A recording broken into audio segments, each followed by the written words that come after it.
Heizkosten senken, das große Thema für diesen Winter. 19 Grad in Büros von öffentlichen Gebäuden, keine beheizten Flure und kaltes Wasser in öffentlichen Toiletten. Da müssen sich Arbeitnehmerinnen und Arbeitnehmer wohl warm anziehen für die kalte Jahreszeit. Ich glaube, das ist kühler, als sich das anhört, denke ich mir. Aber wir sind sehr aktiv auf der Arbeit. Deswegen uns wird dann warm. Klar, Energiekrise hin oder her, aber daran sollte es jetzt nicht hapern, dass wir irgendwo frieren müssen. Vor allem am Arbeitsplatz, wo die Hälfte des Tages verbracht wird. Ich glaube, dass der Mensch selber, wenn er nicht irgendwie ein bisschen gezwungen wird, zu bequem ist und wenn er es nicht selber zahlen muss, sieht das auch nicht so eng. Wie es halt ist gerade bei sitzenden Tätigkeiten und wo man doch schnell auskühlt, ich bin da so ein bisschen skeptisch, ganz ehrlich. Wie kalt es am Arbeitsplatz sein darf, war schon immer gesetzlich geregelt, egal ob öffentliche oder private Arbeitgeber. Wie konkret, das weiß der Fachanwalt für Arbeitsrecht Dirk Wolf aus Wiesbaden. Die Arbeitsstättenverordnung fordert entsprechend für Arbeitsräume gesundheitlich zuträgliche Temperaturen. Die Mindestwerte für Temperaturen liegen hiernach bei 20 Grad für leichte sitzende Büroarbeit. Bei körperlich leichter Tätigkeit im Stehen und Gehen sind 19 Grad vorgeschrieben. Für mittelschwere Tätigkeiten im Stehen und Gehen 17 Grad. Und bei körperlich schwerer Arbeit beträgt die Mindesttemperatur 12 Grad. Neu hingegen ist die Energiesparverordnung, die für öffentliche Arbeitsstätten gilt, wie zum Beispiel Rathäuser, Bibliotheken und Museen. Also die seit dem 1. September 2022 zunächst bis zum 28. Februar 2023 geltende Energiesparverordnung sieht nunmehr abweichend zu den gesetzlichen Bestimmungen vor, dass öffentliche Gebäude und Büros in der kommenden Heizperiode nur bis maximal 19 Grad beheizt werden sollen. Ausnahmen sind medizinische Einrichtungen, Krankenhäuser, Einrichtungen für Behinderte und Pflegebedürftige und Schulen und Kindertagesstätten. Für private Arbeitgeber ist die Mindesttemperatur von 19 Grad nicht zwingend vorgeschrieben, aber möglich.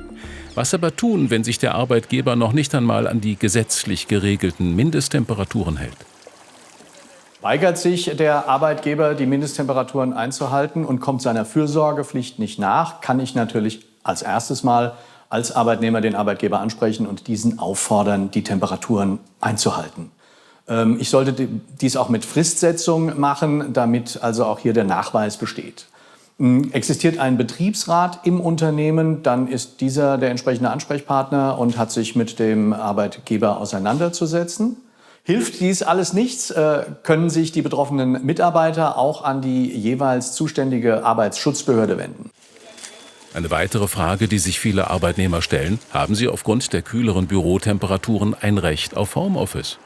Gesetzlich verankertes Recht des Arbeitnehmers auf Homeoffice besteht in Deutschland derzeit noch nicht.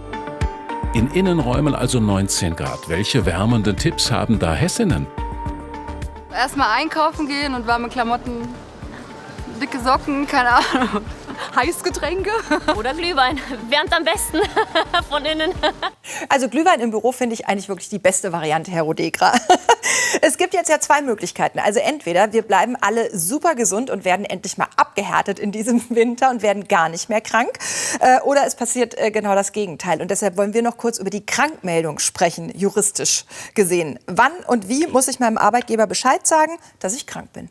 Ganz wichtig, sobald man weiß, dass man nicht rechtzeitig zum Arbeitsplatz kommen kann, also nicht erst den Arztbesuch abwarten oder so, sondern wenn ich weiß, morgens, mir geht's schlecht, anrufen, und zwar die richtige Kontaktperson, nicht irgendeinen Kollegen, wo man dann hofft, der sagt es dann weiter, sondern es gibt ja betriebliche Abläufe, entweder den Chef direkt oder eben die Verwaltung oder da, wo man sich eben krank melden soll. Und keine WhatsApp schicken? Nee, das ist nicht so gut. Okay. Wann muss ich denn genau so eine Arbeitsunfähigkeitsbescheinigung vorlegen?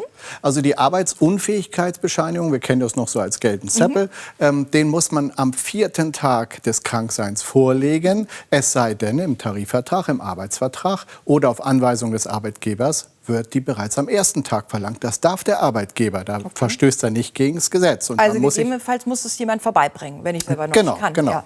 Okay.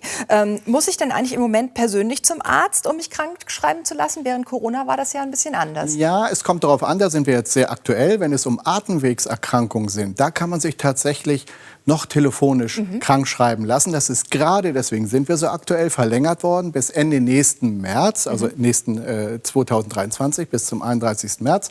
Das gilt aber nur für Atemwegserkrankungen. Wenn man also Magen-Darm hat, dann bleibt der Arztbesuch nicht aus. Entweder in der Praxis oder der Hausbesuch vom Arzt zu Hause. Okay. Was ist eigentlich, wenn ich eine Woche zum Beispiel krankgeschrieben bin, aber vorher schon wieder fit bin?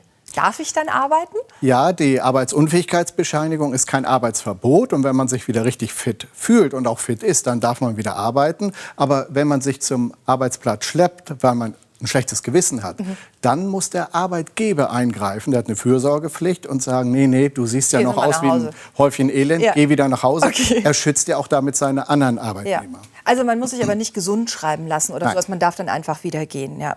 Hat der Arbeitgeber eigentlich ein Recht zu erfahren, was ich habe? Ist vielleicht auch mit Corona jetzt noch mal so eine Frage, wie es im Moment gehandhabt wird? Ja, da kann man aber grundsätzlich erstmal sagen, nein. Er darf zwar fragen, aber ich muss ihm keine Antwort geben. Es sei denn, man hat eine hoch ansteckende Krankheit, gefährliche Krankheit. Dann hat man als Arbeitnehmer auch so eine Pflicht. Aber selbst bei Corona besteht diese Pflicht jetzt nicht mehr. okay. Aber aus Fairnessgründen würde ich es immer machen. Ja. Sagen, jetzt hat es mich erwischt. Gestern saßen wir noch zusammen in der Runde beim Arbeitsplatz, Meeting gehabt oder so. Ja. Dann ist es nur fair. Okay. Muss ich eigentlich im Bett bleiben oder zu Hause bleiben, wenn ich krankgeschrieben bin? Nö, es kommt darauf an, warum man krankgeschrieben ist. Also wenn man eine Grippe hat, gehört man natürlich ins Bett. Aber wenn man sich zum Beispiel einen Finger gebrochen hat und deswegen arbeitsunfähig geschrieben ist, dann muss man ja nicht zwingend im Bett liegen. Man darf nur nichts machen, was der Genesung nicht förderlich ist. Also im Gegensatz, also der Genesung widerspricht. Ja, Aber das also, weiß ja der Chef oder die Chefin, die ich dann im Kino treffe, nicht, was da ich habe. kann es tatsächlich mal zum Ärger kommen und da muss man eben sagen, was man hat. Okay, Ne? ja. Also der darf dann schon hinterfragen, warum habe ich Sie denn gestern beim Einkaufen gesehen, getroffen oder gar im Kino. Was ist, wenn ich im Urlaub krank werde? Vielleicht im Ausland auch bin? Natürlich eine ärgerliche Sache, Ja. aber auch da kann man seine Urlaubstage retten. Man muss nur vom Urlaubsort seinen Arbeitgeber darüber informieren. Achtung, ich bin jetzt arbeitsunfähig krank. Man muss, wenn man im Ausland ist, auch seine gesetzliche Krankenkasse darüber informieren. Und man muss sich eine Arbeitsunfähigkeitsbescheinigung auch im Ausland holen. Und dann... Können die auch gelbe Zettel schreiben? Ja, man kriegt Irgend zumindest eine sowas. Bescheinigung. Ja, okay. Ja. Und man bekommt dann diese Urlaubstage, an denen man tatsächlich arbeitsunfähig war, nachgewährt. Man darf den Urlaub nicht selbstständig verlängern, man muss wieder nach Hause. Man kann dann aber sagen, ich war 7 Tage davon krank, ich möchte diesen Urlaub bitte erneut haben. Okay. Wie lange kann man denn überhaupt krankgeschrieben werden? Also 6 Wochen zahlt ja, glaube ich, der Arbeitgeber. Und wie geht es dann weiter? Ja, krankgeschrieben wird man so lange, wie man krank ist. Und die Frage ist, wie lange bekommt man Geld? Und 6 Wochen lang zahlt der Arbeitgeber weiter. Es geht nach dem Entgeltfortzahlungsgesetz. Und danach steht man nicht mit leeren Händen da. Dann übernimmt die gesetzliche Krankenkasse für 72 weitere Wochen. Oh, Wenn man Wochen? so lange Ja. krank ist, Ja. kriegt man Krankengeld von der gesetzlichen Krankenversicherung. Und selbst wenn man noch länger dann krank ist, dann muss man rechtzeitig zur Arbeitsagentur gehen, weil dann bekommt man tatsächlich Arbeitslosengeld hinterher. Obwohl man ja nicht arbeitslos ist, man ist nur in Anführungsstrichen krank. Aber da fällt man bei uns in ein weiches soziales Netz quasi. Und dann ist man wahrscheinlich auch sehr krank. Ja. Vielen Dank, Herr Rodekra. Dankeschön. Sehr gerne.